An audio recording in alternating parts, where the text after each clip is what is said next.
Hello बच्चों, कैसे हो? उम्मीद करता हूँ आप लोग अच्छे होंगे।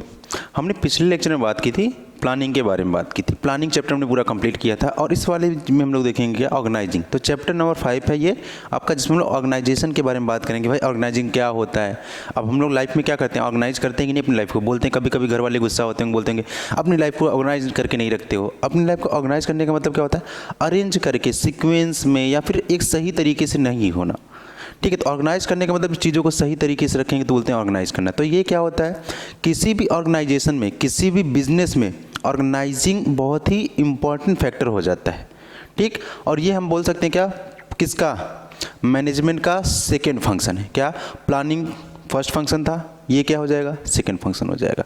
ठीक है, आइए स्टार्ट करते हैं इसको और आप लोग को अच्छे से समझाते हैं इसको।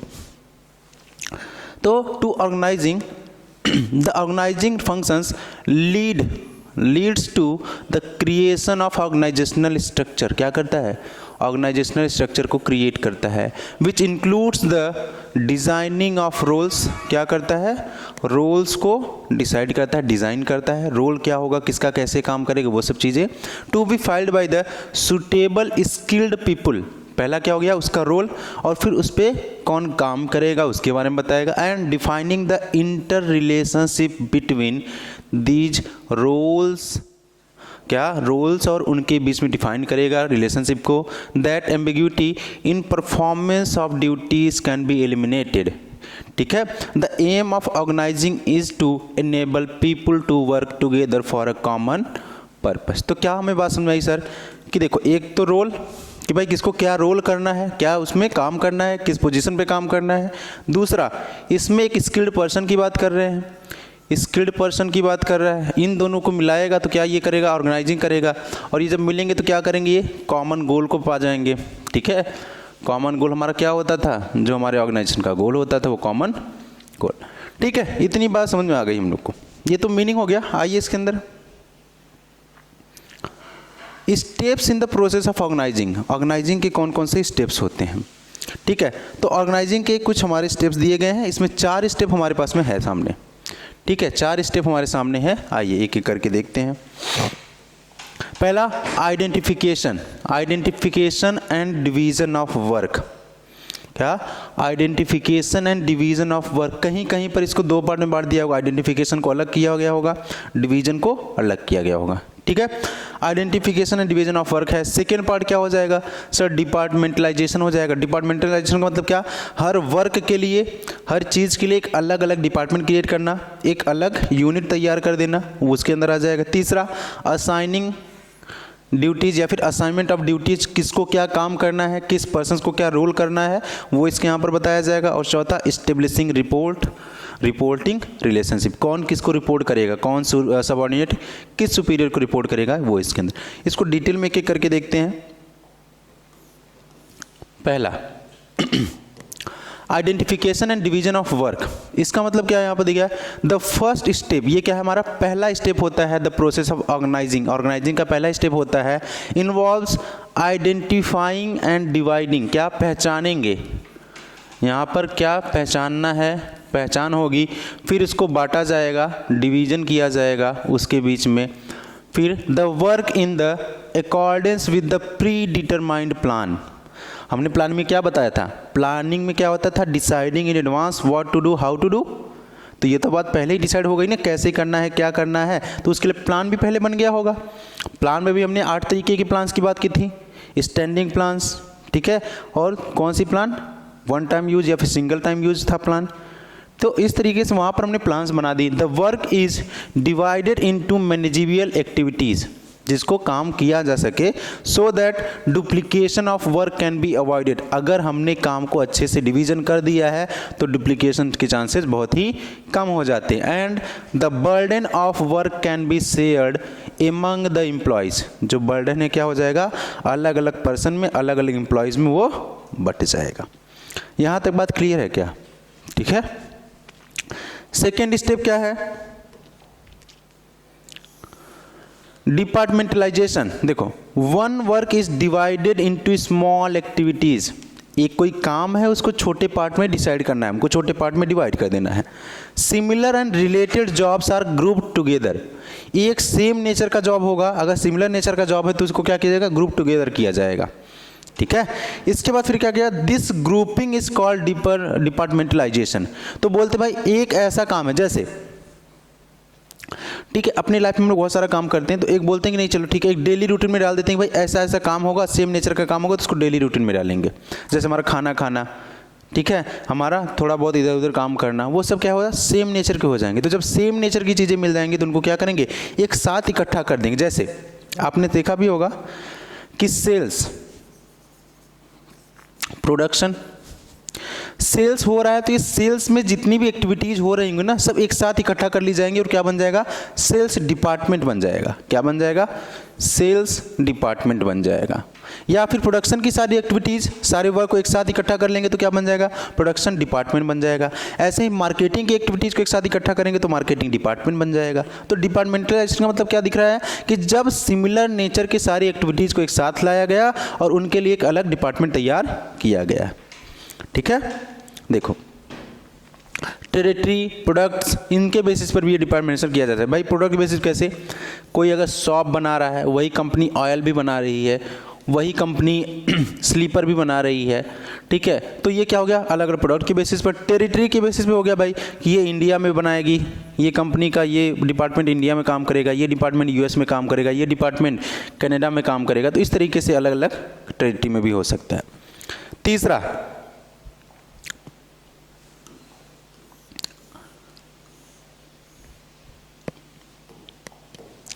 Assignment of duties. असाइन करने का मतलब देना, उनको प्रोवाइड करना, ड्यूटीज को प्रोवाइड करना। It is important to state clearly the work different job positions. क्या करना, अलग अलग जॉब पोजीशन पर क्या करना, वर्क को डिफाइन करना। And allocate to work accordingly to employees. क्या, उनको एलोकेट करना, बांटना, प्रोवाइड करना। ठीक है, उनको वो चीज़ प्रोवाइड करना, रिस्पॉन्सिबिलिटी देना। Allocate works according to the employees, employees के अकॉर्डिंग उनको काम देना। अब जैसे जिसको सेल्स का काम बहुत अच्छे से आता है उसको प्रोडक्शन का काम तो नहीं दिया जा सकता, जिसको मार्केटिंग का काम अच्छे से आता है उसको हम लोग एडवर्टाइजमेंट दे सकते हैं ना, लेकिन उसके अलावा अगर उसको बोले प्रोडक्शन का काम करो तो नहीं कर पाएगा। तो जो जिस काम में माहिर है, जो जिस काम को करने में पसंद करता है उसको काम दिया जाना चाहिए। One departments are formed individual department. One departments are formed, individual departments heads are appointed for each department। क्या होता है, हर डिपार्टमेंट में एक हेड भी डिसाइड किया जाएगा। The work must be assigned to those who are best fitted perform it well।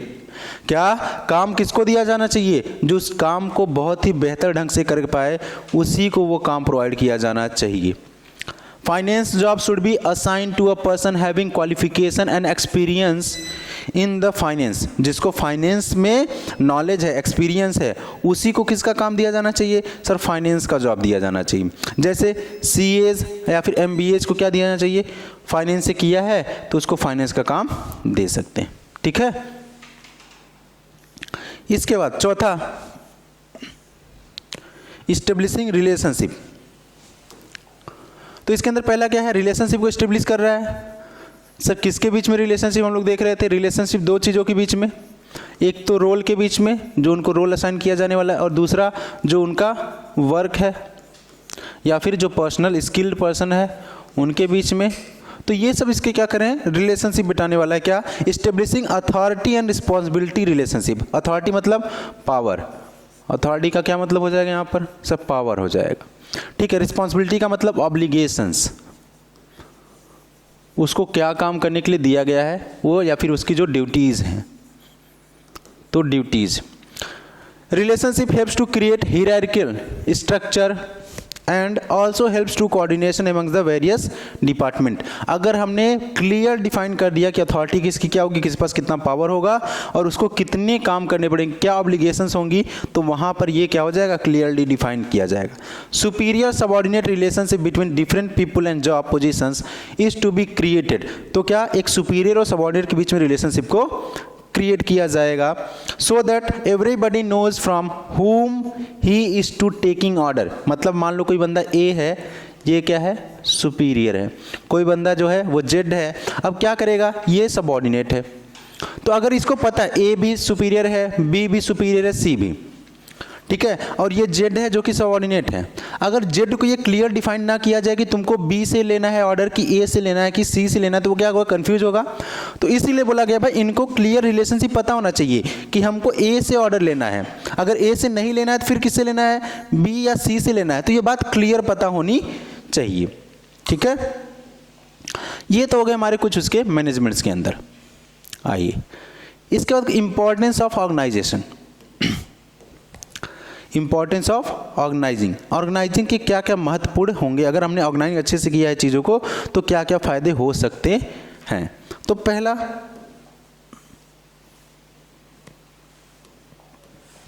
हमको दिख रहा है बेनिफिट्स ऑफ स्पेशलाइजेशन। भाई ऑर्गेनाइजिंग की वजह से क्या आता है, स्पेशलाइजेशन आता है। स्पेशलाइजेशन का मतलब क्या होता है, अभी हमने पढ़ा ना कि किसको वो रोल दिया जाता है, जो स्किल्ड पर्सन होता है, जो ऑलरेडी उस काम में एक्सपर्ट हो रहा होता है, जिसने उस काम को बहुत ही अच्छे ढंग से किया होता है, जिसके पास उसका बहुत ही पुराना नॉलेज है, वो सब चीज़ों को, तो उनको अगर काम देंगे तो स्पेशलाइजेशन नहीं आ जाएगा, आएगा ना। किसी एक्सपर्ट्स को अगर काम करवाएंगे तो स्पेशलाइजेशन आएगा। तो सेम चीज़ यहाँ पर बोल रहा है। दूसरा, क्लैरिटी इन वर्किंग रिलेशनशिप। भाई सुपीरियर को भी अपनी काम पता है, सबऑर्डिनेट को पता है, और इनके बीच में रिलेशनशिप क्या है वो भी इनको पता होता है। तो एक वर्किंग रिलेशनशिप इनको क्लैरिटी होती है, इसमें साफ साफ होता है कौन क्या कैसे करेगा। Optimum utilization of resources.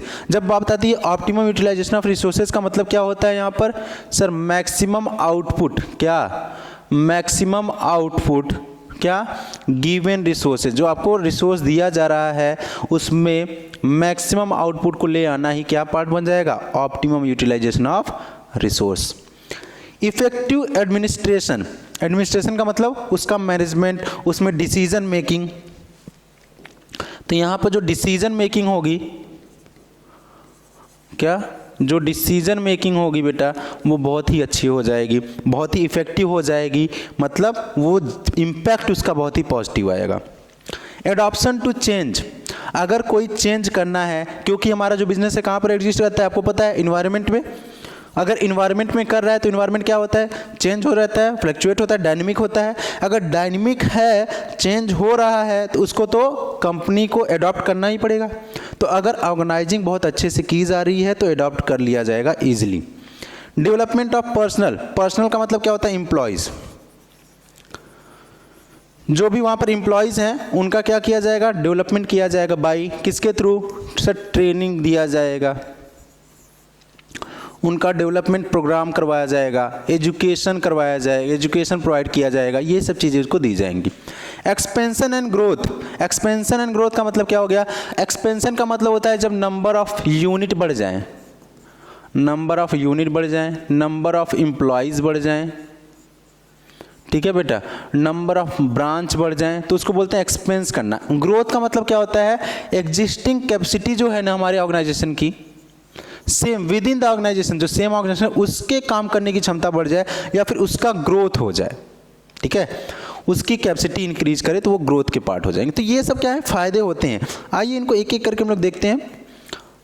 पहला, बेनिफिट ऑफ स्पेशलाइजेशन। क्या मिलता है, स्पेशलाइजेशन का बेनिफिट मिलता है। कैसे, organizing leads to systematic allocation. क्या किया रहा है, एलोकेशन मतलब सबको सही तरीके से चीज़ों को दिया जा रहा है, of jobs amongst the work force. ठीक, तो जो स्किल्ड पर्सन, जो वर्क है वो किसको दिया जाएगा भाई, जो वर्क है उसको स्पेशलाइज्ड पर्सन को दिया जाएगा, जिसके पास उसके पास नॉलेज है, स्पेशलाइज्ड पर्सन हो जाएगा। तो उसके पास नॉलेज है ना, तो फिर क्या हो जाएगा, स्पेशलाइजेशन आ जाएगा। The division of work into smaller jobs reduce workload. अगर काम को छोटे छोटे पार्ट में बांट दिया जाए, जैसे आप लोग तैयारी कर रहे हो, प्रिपरेशन कर रहे हो बोर्ड्स की, ठीक है, अब सोचो कि एक ही दिन में सब कुछ पढ़ लेंगे, नहीं ऐसा तो नहीं होगा ना। इसी वजह से हमने आपके क्या किया है, पर डे आपको एक चैप्टर मिल रहा है, तो मतलब क्या होगा, एक दिन में आप एक चैप्टर पढ़ोगे तो 12 दिन में कंप्लीट हो जाएगा। अब ये सोचो कि बोल देने नहीं 12 चैप्टर हमको एक दिन में पढ़ना है, तो क्या होगा, परेशानी होगी ना। अच्छा, टाइम अगर है आपके पास में तो आप क्या कर सकते हो, छोटे छोटे पार्ट्स को देख सकते हो। भाई एक दिन में 2 टॉपिक 3 टॉपिक कवर किया चैप्टर का, लेकिन ये कब करते, जब हमारे पास बहुत टाइम था, ठीक है। तो कहीं ना कहीं कर सकते हो क्या कि भाई यहाँ पर काम को छोटे छोटे पार्ट्स में बांट देने से वर्कलोड नहीं होता है और काम पूरा भी हो जाता है। Clarity in the working relationship, तो यहाँ पर organization help in defining all jobs and clarifying the limits of authority and responsibility of each job. तो जो यहाँ पर जॉब किया जा रहा है, जो यहाँ पर ऑब्लिगेशन है, जो यहाँ पर रिस्पॉन्सिबिलिटी दी जा रही है, उनका क्लियर क्या हो जाएगा, अथॉरिटी क्या हो जाएगा, क्लियर अथॉरिटी होगी एंड रिस्पॉन्सिबिलिटी होगी। अथॉरिटी का मतलब सर, अथॉरिटी का मतलब उनके पास clear power, decision making power. Responsibility का मतलब ऑब्लिगेशंस, उनको जो काम करने के लिए दिया गया है, या फिर इसको हम लोग ड्यूटी भी बोल सकते हैं। ठीक है, इसके बाद दिया it helps in creating a hierarchical order thereby enabling the fixation of responsibility। तो रिस्पॉन्सिबिलिटी किसको मिलनी चाहिए, फिक्स करता है। And specification of the extent of authority, क्या किस लेवल तक अथॉरिटी दी जानी चाहिए। जैसे अभी होगा आपके साथ में घर में, अगर सोचो कि कभी कभी आपके साथ में क्या हो जाए कि किसी ऐसे इंसान को जिसके पास पावर कम हो, ठीक है, तो भी प्रॉब्लम है, और किसी के पास बहुत ज़्यादा पावर हो तब भी प्रॉब्लम है। सपोज करो कि आपके क्या होगा, भाई बहन है आपके, अगर आपके भाई को ये रिस्पॉन्सिबिलिटी दी, इसको पढ़ाना है, बोर्ड है, इसको पढ़ाने के लिए बोला गया, उसको बोला गया कि इसको पढ़ाने के लिए तुम किसी भी हद तक जाओ, इसको मार पीट दो, इसको जो भी करना है वो सब तुम इसके साथ कर सकते हो। तो ये तो ज़्यादा पावर हो गई ना, एक्सेस पावर हो गई कि नहीं। तो बताओ मिस यूज होगा कि नहीं। सर मिस यूज तो होगा ही है, आपको ज़बरदस्ती बिना मतलब के भी मारा जाएगा, बिना मतलब के डांटा जाएगा, क्योंकि आप मेहनत कर रहे होगे तब भी बोला जाएगा नहीं मेहनत कर रहे हो। तो ऐसा हो सकता है ना। या फिर उसको पावर ये ना मिले कि तुम इसको डांट नहीं सकते, नहीं इसको डांटोगे नहीं, बस तुम देख लेना इसको, तो क्या आप पढ़ोगे, नहीं पढ़ पाओगे। तो मतलब क्या, ये भाई जितनी रिस्पॉन्सिबिलिटी अगर किसी इंसान को दे रहे हो उतनी ही अथॉरिटी दो। तो वो चीज़ यहाँ पर बोला है क्या, एक्सटेंट ऑफ अथॉरिटी, मतलब अथॉरिटी का जो लेवल होना चाहिए वो रिस्पॉन्सिबिलिटी के बराबर होना चाहिए। ऑप्टिमम यूटिलाइजेशन ऑफ रिसोर्सेज, तो usages of all natural resources, financial resources मतलब मनी, ह्यूमन रिसोर्सेज, तीन तरीके के resource, financial, human and personal. The proper assignment of jobs avoids, अगर प्रॉपर असाइनमेंट किया जाए, प्रॉपर एलोकेशन किया जाए, तो वो क्या कर सकता है, डुप्लीकेशन ऑफ वर्क जो डुप्लीकेशन मतलब एक ही काम दोबारा हो जाएगा, तो उससे बचा जा सकता है। जैसे अभी क्या होता है इसमें कि कभी कभी आप अगर चीज़ों को लिख करके ना रखो, तो आपने एक काम कर दिया होगा, वही काम फिर से करते हो। ठीक है, घर में कोई सामान मान लो गया कि मार्केट भेजा गया, अब आपको भी बोला गया, आपके बड़े भाई को भी बोल दिया गया, फिर आपकी छोटी बहन को बोल दिया गया। अब क्या आपने भी वही ला दिया सामान, आपके बड़े भाई ने वही सामान लाया, छोटे बहन ने भी वही ला दिया, तो बताओ क्या हो, एक ही सामान को तीन लोग लेकर के आए। क्यों ऐसा हुआ, क्योंकि क्लियर इंस्ट्रक्शंस नहीं थे, ऑर्गेनाइजेशन सही से नहीं हुआ, तो ये प्रॉब्लम यहाँ पर हो सकती है। चौथा पॉइंट, इफेक्टिव एडमिनिस्ट्रेशन। एडमिनिस्ट्रेशन मतलब डिसीजन मेकिंग पावर जो होती है। डिसीजन मेकिंग क्या होता है, it provide clear descriptions of jobs and related duties, जो जॉब दी जा रही है और उसमें क्या काम करना है, which helps avoid confusion and duplication of work, तो कंफ्यूजन और डुप्लीकेशन को दूर कर देता है। Clarity in working relationships enables proper execution of work, अगर इफेक्टिव एडमिनिस्ट्रेशन किया जाएगा तो उसकी वजह से क्या हो जाएगा, ऑर्गेनाइजेशन सही से होगा तो क्या होगा, हमारा वर्किंग रिलेशन अच्छा होगा, तो प्रॉपर एग्जीक्यूशन ऑफ वर्क हो जाएगा, काम को बहुत ही अच्छे तरीके से परफॉर्म किया जाएगा, विच रिजल्ट्स इन इफेक्टिव एडमिनिस्ट्रेशन। अगर बोला क्या, clarity in working relationship enables proper execution of the work which results in effective administration, नहीं यहाँ पर बेटा इफेक्टिव एडमिनिस्ट्रेशन होगा। ठीक है, इफेक्टिव एडमिनिस्ट्रेशन में ये मदद करेगा, अगर क्लैरिटी होगा तो effective. Adaption to change, the process of organizing is flexible, process क्या होता है, फ्लेक्सिबल होता है, चेंज किया जा सकता है अकॉर्डिंग टू सिचुएशन, कंडीशन के हिसाब से, which allows a business enterprise to accommodate changes in the business environment, तो कोई भी अगर चेंज हो रहा है तो उससे वो इजिली डील कर पाता है। It also provides stability in an enterprises, तो इंटरप्राइजेस में स्टेबिलिटी प्रोवाइड कर रहा होता है। छठवां पॉइंट, डेवलपमेंट ऑफ पर्सनल का क्या कहता है, डेवलपमेंट करना है। पर्सनल का मतलब कौन, सर वहाँ पर जो एम्प्लॉयज़ हैं, एम्प्लॉयज़ जो हैं उनका डेवलपमेंट होता है यहाँ पर। ठीक है, तो a well design organization structure encourage initiative and relative thinking on part of the employee, तो एम्प्लॉय को इनिशिएट पहल करने का, उनका मन करता है, इनकरेज करता है उनको काम करने के लिए और उनको सोचने पर मजबूर करता है कंपनी के लिए अच्छा काम करने का। साथ साथ जब कंपनी के लिए अच्छा काम करेगा तो उसका भी अपना खुद का डेवलपमेंट होगा, ठीक है, खुद का ग्रोथ होगा, उसकी कैपेसिटी बढ़ जाएगी, उसकी वैल्यू इंक्रीज कर जाएगी। When managers delegates their authority, it's अब delegate का मतलब क्या, ट्रांसफर अथॉरिटी करना, अथॉरिटी को ट्रांसफर करना। It reduces their workload, तो जब ये ऐसा करते हैं तो क्या होता है, उनका वर्कलोड कम हो जाता है। क्यों? क्योंकि उन्होंने अपना काम किसी और को दे दिया है। And thus can give time on important areas of growth and opportunity to innovate thereby. तो ऐसा कोई काम जो कि नॉर्मल है, कोई भी पर्सन कर सकता है, अगर मैनेजर ने या फिर सुपीरियर ने उसको डेलीगेट कर दिया है तो उसके पास प्रॉपर टाइम होता है किसी नई चीज़ को एनालाइज करने का, कोई नई चीज़ को इनोवेट करने का, क्रिएट करने का, जो कि ऑर्गेनाइजेशन के लिए ग्रोथ ला सकता है। सातवां, expansion and growth. Expansion and growth का मतलब क्या हो जाएगा, organizing helps in growth and diversification of enterprises.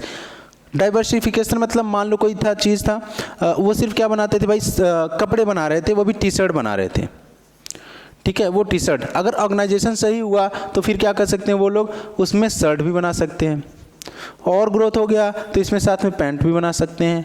तो डाइवर्सिफिकेशन का मतलब होता है जब एक चीज़ से अलावा और सारे प्रोडक्ट्स बनाए जाएं, डाइवर्सिफाई किया, अलग अलग एरिया में प्रोडक्ट्स को क्रिएट किया जाए। By adding more jobs positions, departments, products lines, new geographical territories etcetera, this will help to increase the customer base and sales and profit. अगर प्रॉपर ऑर्गेनाइजिंग किया गया तो जॉब पोजीशंस बढ़ेंगी, departments के numbers बढ़ जाएंगे, प्लस प्रोडक्ट लाइन, एक product नहीं कई सारे प्रोडक्ट लाइन का मतलब क्या होता है, number of products produce by a company. अब जैसे तेल, साबुन, ठीक है, ये तो 2 प्रोडक्ट बना रहे हैं, इसके अलावा वो अगर और प्रोडक्ट्स बनाने लगे तो बोलेंगे प्रोडक्ट लाइन बढ़ जाना। न्यू ज्योग्राफिकल टेरिटरीज, अलग अलग एरिया में जाना, तो ये सब इसके पार्ट होते हैं। यहाँ तक बात क्लियर है। इसके बाद आता है ऑर्गेनाइजेशनल स्ट्रक्चर। बात आती है ऑर्गेनाइजेशनल स्ट्रक्चर की, बात आती है तो किस तरीके से पूरे ऑर्गेनाइजेशन में रिसोर्सेज को कंबाइन किया गया है या फिर एलोकेट किया गया है, वो बताता है हमारा क्या, ऑर्गेनाइजेशनल स्ट्रक्चर के अंदर बात करता है। आइए इसको एक एक करके देखते हैं। तो the organization structure can be defined as the framework within which managerial and operating tasks are performed. It specifies the relationship between people, ये बेटा फर्स्ट, दूसरा वर्क एंड तीसरा रिसोर्सेज, ठीक है, इन एन ऑर्गेनाइजेशन। तो ऑर्गेनाइजेशनल स्ट्रक्चर का मतलब क्या है, 3 चीज़ें ना बेटा, 3 चीज़ें क्या हमने बताई, पहला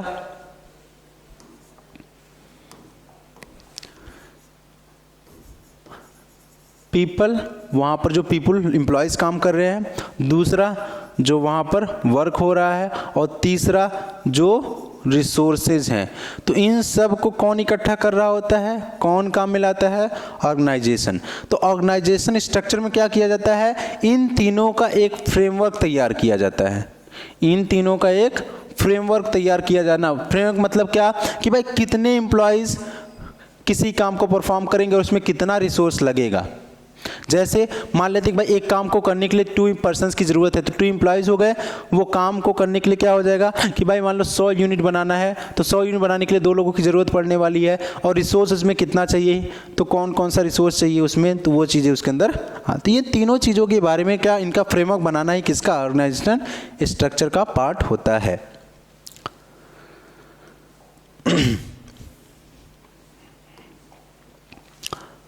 Under the organizational structure, various posts are created, perform different activities. अलग अलग पोस्ट, अलग अलग पोजीशन तैयार किए जाते हैं for the attainment of the pre determined objective. वही हमारा क्या सर, कॉमन जो गोल होता है उसकी बात करेंगे।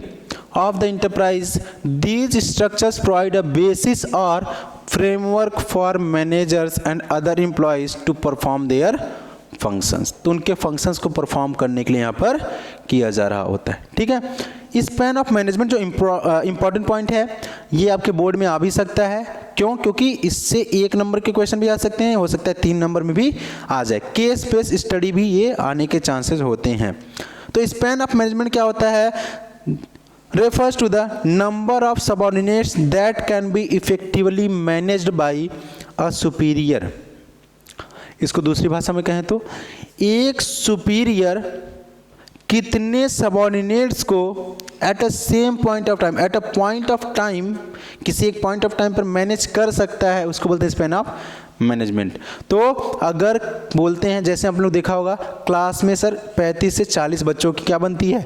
स्ट्रेंथ बनती है। रीज़न क्या है? कि ऐसा माना जाता है कि 35 से 40 बच्चों का एक क्लास होगा तो एक टीचर इजीली हैंडल कर पाएगा।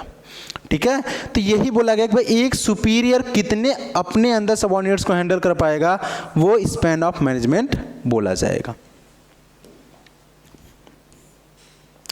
स्ट्रक्चर 2 तरीके से होती हैं स्ट्रक्चर, एक होता है फंक्शनल, एक डिविजनल। इसके अलावा भी बहुत सारी हैं, लाइन एंड स्टाफ, मैट्रिक्स, वो सब चीज़ें हैं, लेकिन आपके कोर्स में वो चीज़ें नहीं हैं। तो आइए देखने ऑर्गेनाइजेशनल स्ट्रक्चर में। पहला है फंक्शनल। बेटा नाम से क्या है? फंक्शन। क्या हमको दिख रहा है? फंक्शन, क्रिया। जब क्रिया के बेसिस पर हम लोग डिसाइड करते हैं स्ट्रक्चर को, बोलते हैं फंक्शनल स्ट्रक्चर। तो देखो, in functional structure activities are grouped and departments are created on the basis of specific, इसको याद रखना, specific function। तो ये किसके बेसिस पर हो गया सर? ये हमारा आया स्पेसिफिक फंक्शन। तो किसी स्पेसिफिक फंक्शन का बेसिस पर ये क्रिएट किया जाता है। For example, all jobs are related to productions are grouped under production department. Sales departments, तो अलग अलग फंक्शन, सेल्स का फंक्शन के लिए सेल्स डिपार्टमेंट, प्रोडक्शन के फंक्शंस के लिए प्रोडक्शन डिपार्टमेंट, मार्केटिंग के फंक्शन के लिए मार्केटिंग डिपार्टमेंट। तो अलग अलग फंक्शंस के लिए अलग अलग डिपार्टमेंट्स क्रिएट किए जाते हैं। देखो, मैनेजिंग डायरेक्टर है, उसने क्या किया है कि भाई ह्यूमन रिसोर्स, ह्यूमन को जो मेंटेन करेगा वो ह्यूमन रिसोर्स के अंदर आ जाएगा। मार्केटिंग के अंदर एडवर्टाइजमेंट वगैरह, रिसर्च एंड डेवलपमेंट R&D के नाम से होगा, रिसर्च एंड डेवलपमेंट किया जाएगा तो उसका एक अलग डिपार्टमेंट, परचेजिंग डिपार्टमेंट अलग हो जाएगा। तो यहाँ पर कुछ एग्जाम्पल फंक्शन के बेसिस पर बताए गए हैं।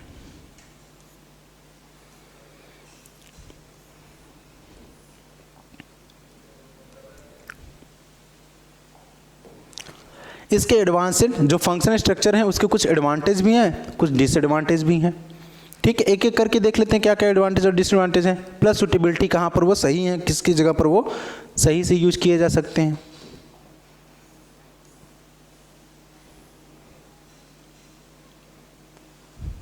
आइए,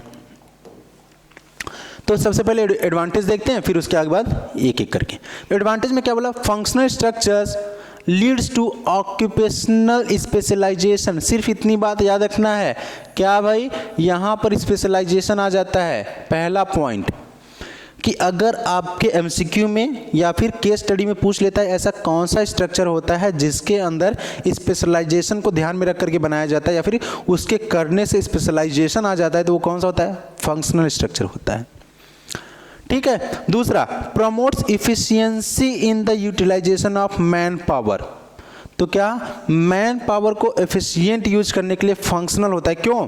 क्योंकि एक्सपर्ट्स को काम प्रोवाइड किया जाता है, एक्सपर्ट के स्किल्ड, कितना वो स्किल्ड पर्सन है उसके बेसिस उसको डिसाइड किया जाता है। जैसे कोई पर्सन प्रोडक्शन में बहुत ही माहिर है तो उसको प्रोडक्शन का काम दिया गया, कोई पर्सन सेल्स में माहिर है, एक्सपर्ट है तो उसको सेल्स का काम दिया गया। तो मैन पावर का एफिशिएंट यूटिलाइजेशन यहाँ पर हो रहा होता है। Promotes control and coordination with in department. ये क्या कहता है? अलग अलग डिपार्टमेंट में कोऑर्डिनेशन वगैरह लेकर के आता है। It helps in increasing managerial and operational efficiency.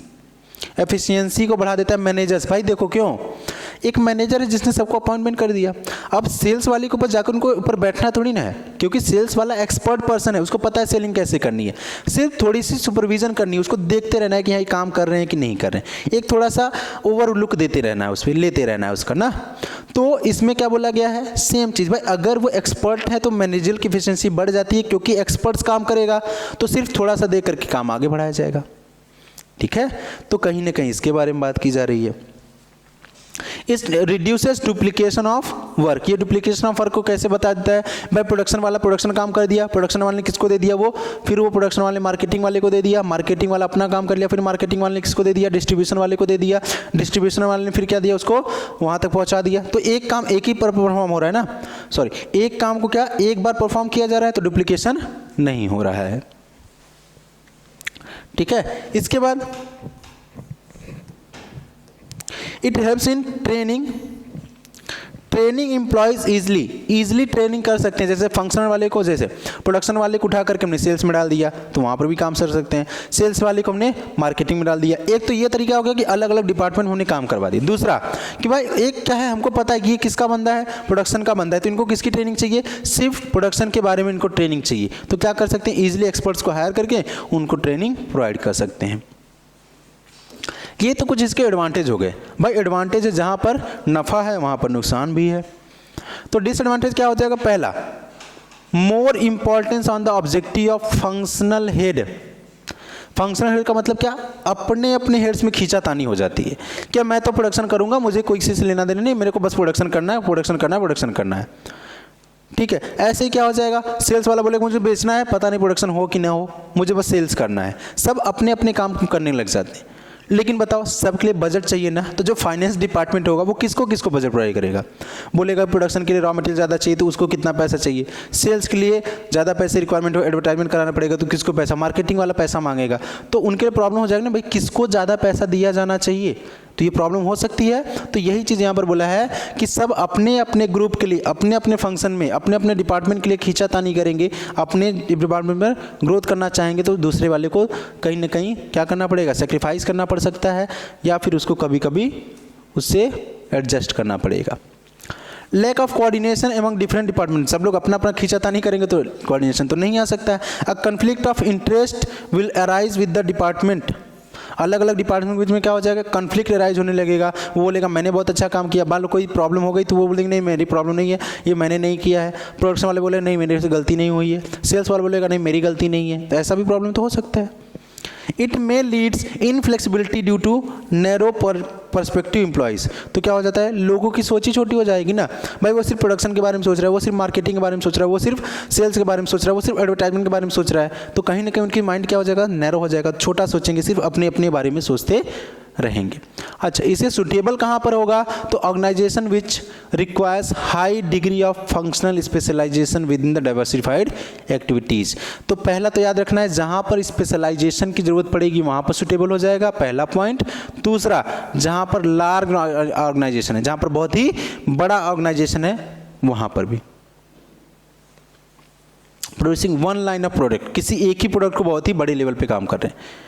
तो जनरली इसमें बोलो यहाँ पर ये वन लाइन की बात कर रहा है, थोड़ा सा यहाँ पर क्या करना, स्मॉल बिजनेसेस, आप लोग ये लिखना स्मॉल बिजनेसेस। तो दूसरा इसको कट कर दो, ये पॉइंट को थोड़ा सा आपको समझ में नहीं आएगा। तो क्या करना है हमको, जहाँ पर स्मॉल बिजनेस होगा, छोटा बिजनेस होगा, वहाँ पर फंक्शनल को हमको लेकर के जाना है। क्यों भाई, छोटा फंक्शन है, छोटा बिजनेस है, तो हर छोटा छोटा काम किया जा सकता है। ठीक है, तो उसके लिए अच्छा नहीं ठीक सॉरी आप लोग वही करना, इसको लॉज में कर लेना। ठीक है, ये सॉरी ये पॉइंट इसका दूसरा वाला लार्ज ऑर्गेनाइजेशन में। ठीक है,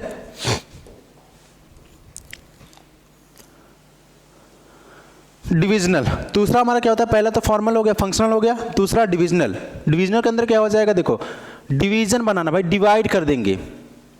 अब ये किसके बेसिस होगा, पुराना वाला किसके बेसिस पे, मतलब फंक्शन वाला कौन से बेसिस पे था, वो सर फंक्शन वाला on the basis of specified function के बेसिस पे था। तो यहाँ पर क्या होगा, dividing the whole enterprise according to the major products. ये याद रखना, क्या बेटा, प्रोडक्ट। तो प्रोडक्ट के बेसिस पर जब डिपार्टमेंट्स बनाए जाएंगे तो उसको क्या बोलेंगे हम लोग, डिविजनल स्ट्रक्चर। ठीक है, like metals, plastic, cosmetics et cetera, divisional organizational structure.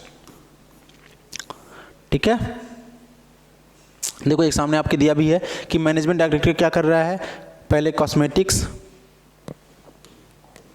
Cosmetics के अलग डिपार्टमेंट बना रहा है, गारमेंट्स का अलग बना रहा है, फुटवेयर का अलग, स्किन केयर का अलग, गारमेंट्स में भी अलग अलग। देखो अब क्या इसमें दिखाने की कोशिश कर रहा है, देखो जितने भी हमने फंक्शनल स्ट्रक्चर पढ़े, तो एक बोल सकते हो, एक चीज़ आप पर मोटा मोटा बताता हूँ आपको, आ जाओ देखो। मान लेते हैं कि ये डिविजनल स्ट्रक्चर है, सॉरी ये क्या है, डिविजनल है। अब डिवीजन क्या है, on the basis of different product है, क्या अलग अलग प्रोडक्ट के बेसिस पर है। तो प्रोडक्ट का एक अलग डिपार्टमेंट बना दिया, प्रोडक्ट का एक अलग डिपार्टमेंट बना दिया, और जो फंक्शनल होता था वो क्या था, on the basis of function. अब अगर मान लेते हैं एक प्रोडक्ट है, मान लेते हैं सॉप, साबुन बना रहा है, तो क्या इसके अंदर प्रोडक्शन डिपार्टमेंट नहीं होगा, सर होगा। क्या इसके अंदर मार्केटिंग डिपार्टमेंट नहीं होगा, सर होगा। क्या इसके अंदर परचेजिंग डिपार्टमेंट नहीं होगा, सर होगा। तो अगर प्रोडक्ट के बेसिस पर भी डिपार्टमेंटल हमने बनाया है तो उसके अंदर भी तो ये सब काम हो रहे हैं कि नहीं हो रहे हैं, और यही सब काम तो फंक्शन है। और जब इन्हीं फंक्शन का बेसिस बनाते थे तो क्या बोलते थे, फंक्शनल स्ट्रक्चर। तो हम ये बोल सकते हैं कि डिविजनल स्ट्रक्चर इज वाइडर या फिर broader then the functional structure. तो बोल सकते हैं ये मेरा डिविजनल हो गया, तो इसके अंदर कौन आता है, फंक्शनल स्ट्रक्चर आता है। बात क्लियर हो गई, इसके अंदर हमारा फंक्शनल स्ट्रक्चर आता है, ठीक है।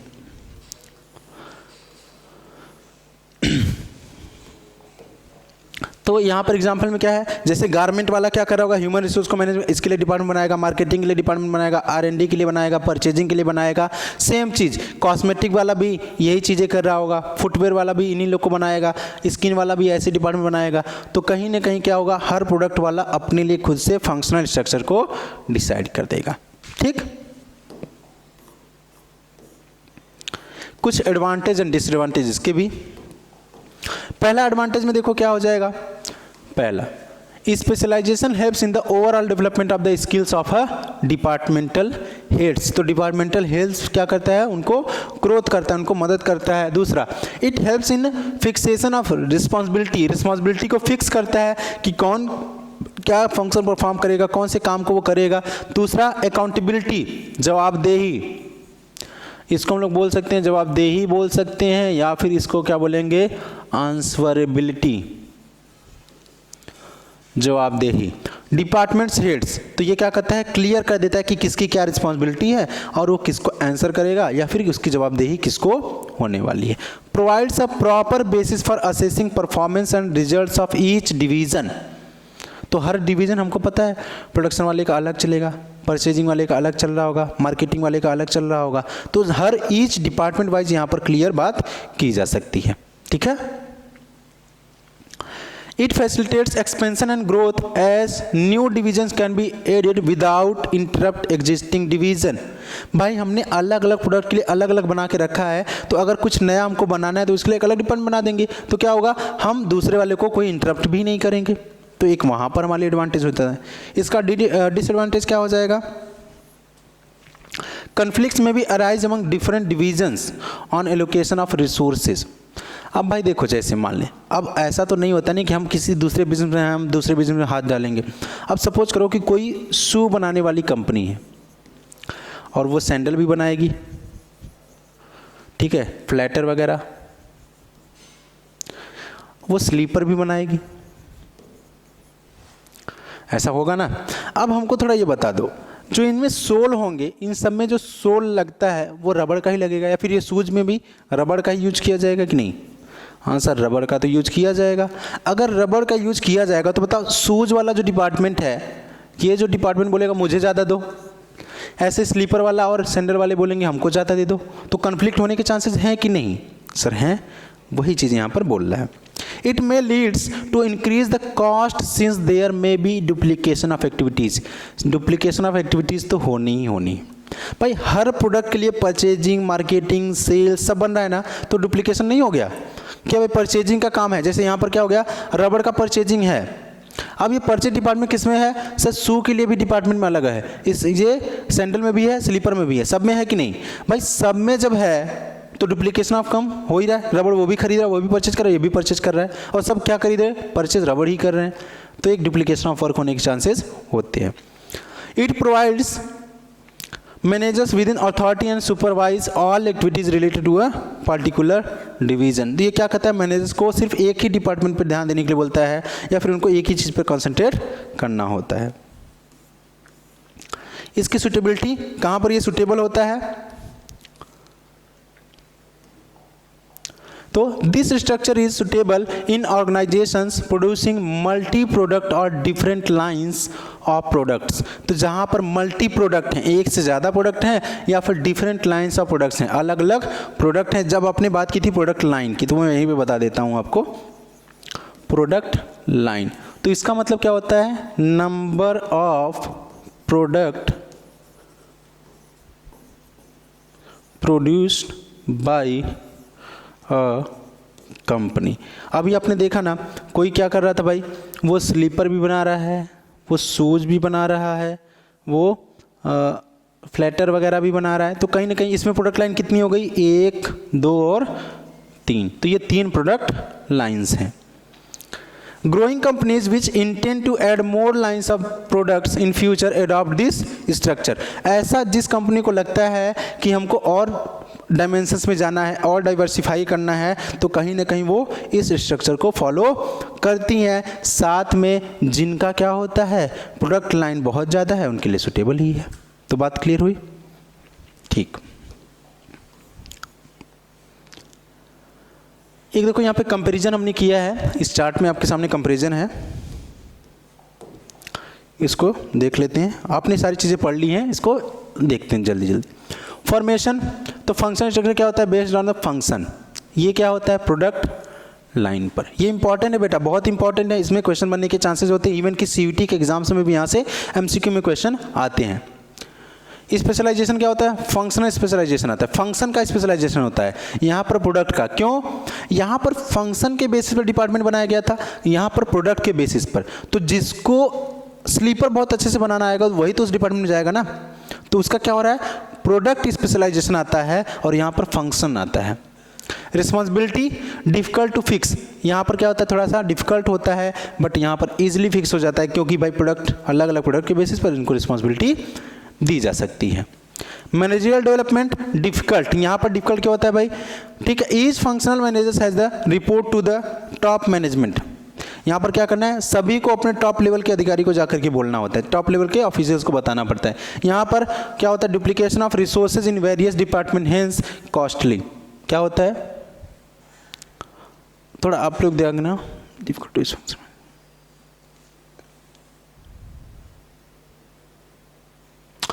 ये चीज़ देखो बेटा, ये थोड़ा सा, ये दोनों बराबर ये की चीज़ लिख दिया गया है, ठीक है, बाय मिस्टेक है। तो मैनेजर डेवलपमेंट यहाँ पर डिफिकल्ट होता है, यहाँ पर क्या लिखना है आपको? इजी होता है, मैनेजर्स का इजीली डेवलपमेंट होता है, ठीक है, ये बात आपको यहाँ पर लिखनी। और ये दोनों एक ही चीज़ हो जाएंगी। कॉस्ट, तो फंक्शनल क्या होता है? Not duplicated, hence economical. Functional क्या होता है? इकोनॉमिकल होता है, लेकिन डिविजनल क्या हो जाता है? कॉस्टली हो जाता है। कोऑर्डिनेशन यहाँ पर डिफिकल्ट होता है, बट यहाँ पर इजी होता है। इसके अंदर चीज़ें आप लोग देखते रहना। ये तो थे स्ट्रक्चर, कौन कौन से स्ट्रक्चर थे वहाँ पर हमने क्या? फॉर्मल, ऑर्गेनाइजेशनल एंड डिविजनल, हमने पूरे यूनिट की बात की। अब यहाँ पर दो चीज़ और आपको पढ़ने में है, क्या? कि सब फॉर्मल ऑर्गेनाइजेशन। ऑर्गेनाइजेशन कितने तरीके का होता है? वो तो स्ट्रक्चर था ना। स्ट्रक्चर का मतलब क्या होता है? किस तरीके से काम को बांटा गया है, उनके रिसोर्सेज को किस तरीके से लोकेट किया गया। अब हम लोग बात करेंगे किस तरीके से फॉर्मल ऑर्गेनाइजेशन, मतलब ऑर्गेनाइजेशन को किस तरीके से मैनेज किया जाता है।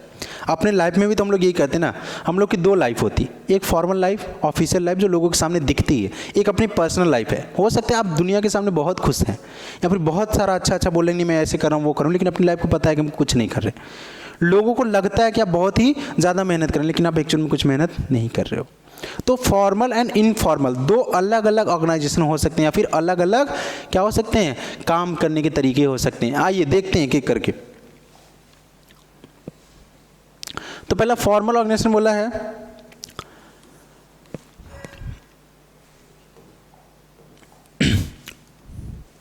refers to the organizational structure that is designed by management to accomplish organizational goal। क्या, ये वो स्ट्रक्चर है जो ऑर्गेनाइजेशन के गोल को पाने के लिए बनाया जाता है। In a formal organisation the boundaries of authority and responsibility is clearly defined. यहाँ पर क्या होता है, क्लियर बातें बोली जाती हैं, क्लियर डिफाइन किया जाता है, ऑफिशियल्स के थ्रू डिफाइन किया जाता है, मैनेजमेंट या फिर टॉप लेवल के अधिकारी इसको क्लियरली डिफाइन कर रहे होते हैं इन सब चीज़ों को। There is systematic coordination among the various activities to achieve organizational objective.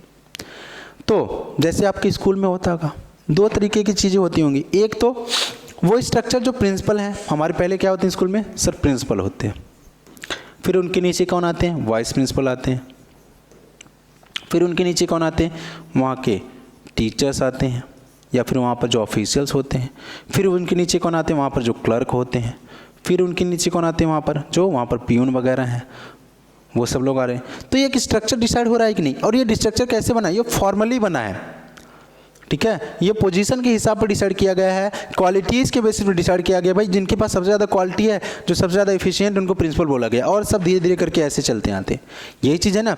तो यहाँ पर फॉर्मल में ये चीज़ें होती है। दूसरा स्ट्रक्चर आपने देखा होगा कि भाई कभी कभी होता है पियून का बहुत अच्छा बनता रहता है, वो डायरेक्टली किससे चला जाता है, प्रिंसिपल से बात कर सकता है, प्रिंसिपल से डिसीजन मेकिंग ले सकता है, या फिर जो क्लर्क होता है उसका प्रिंसिपल से, वाइस प्रेसिडेंट से होता है, वासी प्रिंसिपल से होता है। तो ये क्या इनफॉर्मल हो गया, वो स्ट्रक्चर में नहीं काम कर रहा होता है, वो जैसे तैसे इधर उधर करके काम कर रहा होता है, उसके बारे में भी देखेंगे।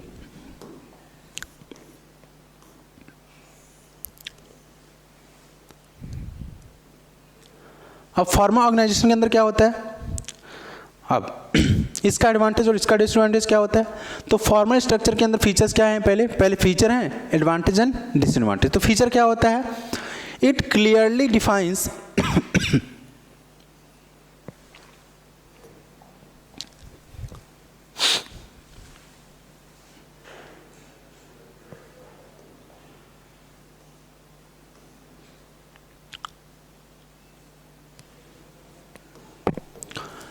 फीचर्स में पहला फीचर क्या दिया, it clearly defines the lines of authority and responsibility. तो फॉर्मल ऑर्गेनाइजेशन के अंदर क्लियर डिफाइन किया जाता है किसकी क्या रिस्पॉन्सिबिलिटी है, क्या अथॉरिटी है, क्या पावर है, क्या उनकी रिस्पॉन्सिबिलिटी होती है, ठीक।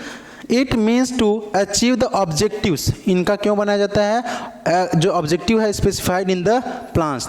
तो क्यों उस स्ट्रक्चर को सिर्फ इस वजह से बनाया जा रहा होता है, या फिर इसलिए बनाया जाता है कि जो हमने कॉमन प्लान बनाया है, जो हमने ऑब्जेक्टिव बनाया है, उसको अचीव करने के लिए। इसके बाद इट इम्पर्सनल, ये क्या होता है, इम्पर्सनल, ये वर्ड याद रखना बेटा, सीयूटी में भी पूछ सकता है कि फॉर्मल स्ट्रक्चर या फिर फॉर्मल ऑर्गेनाइजेशन स्ट्रक्चर जो होता है, ठीक है, फॉर्मल ऑर्गेनाइजेशन जो होता है या फिर इनफॉर्मल जो होता है, उसमें से कौन सा पर्सनल है, कौन सा इम्पर्सनल है। तो इम्पर्सनल होता है फॉर्मल, क्यों, आप डायरेक्टली प्रिंसिपल से नहीं मिलते हो, ठीक है, लेकिन प्यून अभी देखा ना, प्यून जाके मिलता है। तो इनफॉर्मल में जो होता है, फॉर्मल में क्या होता है, इम्पर्सनल होता है, कोई एक दूसरे से डायरेक्टली मिलता नहीं है, उनका पर्सनल कोई रिलेशनशिप नहीं होता है, ठीक है। तो वो चीज़ यहाँ पर बोला है, does not take into the consideration emotional aspect, यहाँ पर कोई इमोशनल नहीं होता है। जैसे आपको अगर स्कूल का प्रिंसिपल नहीं पसंद है या फिर आपके स्कूल के टीचर्स नहीं पसंद है, आप उनको हटा नहीं सकते हो, आपको उनके साथ रहना है, उनसे पढ़ना है, आपको एडजस्ट करना पड़ेगा, ठीक है। लेकिन आपके दोस्त में देखो, दोस्त क्या है, आपका इमोशनल होता है, वहाँ पर आपको पसंद नहीं है तो उसको हटा सकते हो, वहाँ पर इमोशनल अटैचमेंट होता है, ठीक है।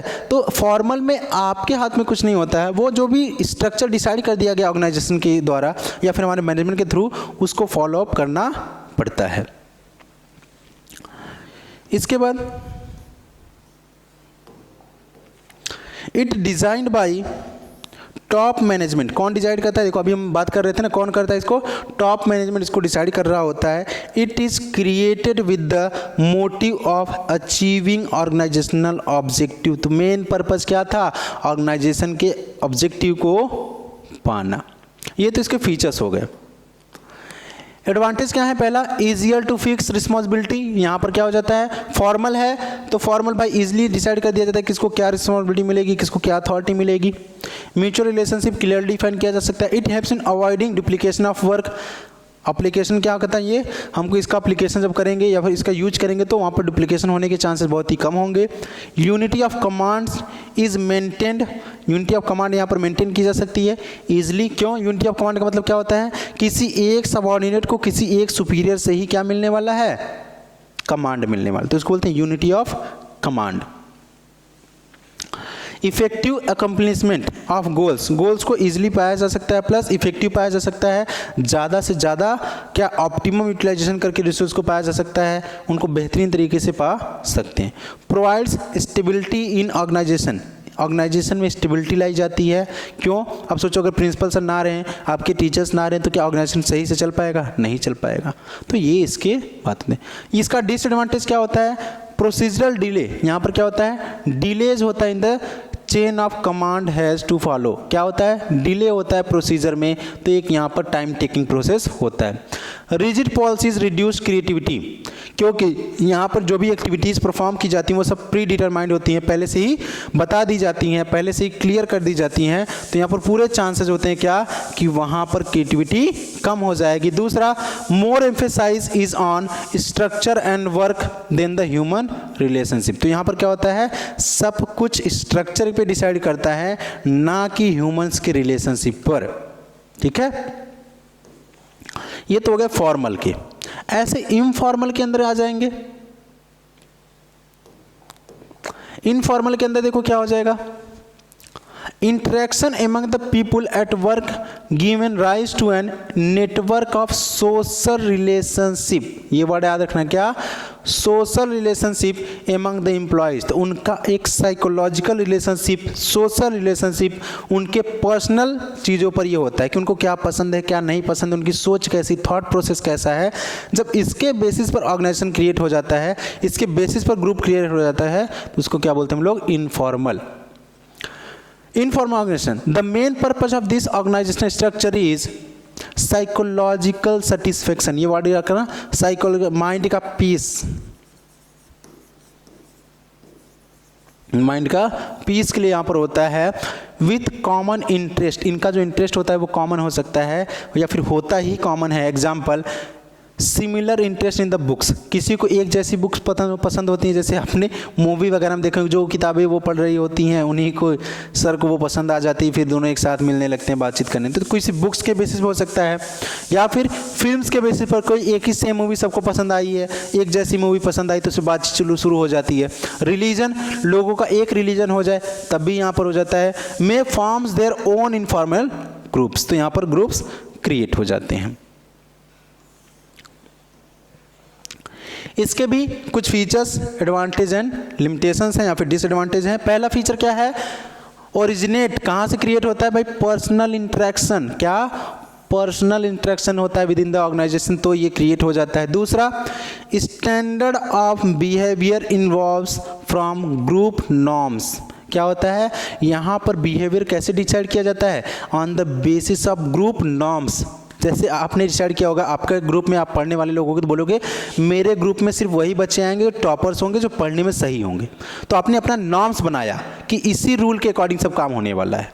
ठीक है, कुछ ऐसे बच्चे होंगे जिनको बहुत खेलना कूदना पसंद होगा, तो उन्हें अपने ग्रुप का नॉर्म्स बनाया होगा, जो खेलने में तेज होंगे, जो खेलने में सही होंगे, वो उस ग्रुप का पार्ट बनेंगे। तो क्या हो रहा है यहाँ पर, ग्रुप्स अपना खुद का नॉर्म डिसाइड कर लेता है, वो खुद के रूल्स बना देता है कि यही लोग हमारे ग्रुप के अंदर आ सकते हैं। It does not have fix channel of communication, यहाँ पर क्या होता है, चैनल ऑफ कम्युनिकेशन कोई फिक्स नहीं होता है।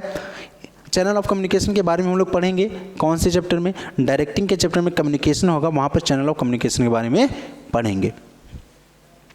It emerges spontaneously and not created by management, spontaneously मतलब तुरंत, या फिर ये अपने आप ही क्रिएट हो जाता है, इसके लिए कोई एफर्ट नहीं डालना है, कोई स्ट्रक्चर क्रिएट नहीं करना होता है मैनेजमेंट को। इसके बाद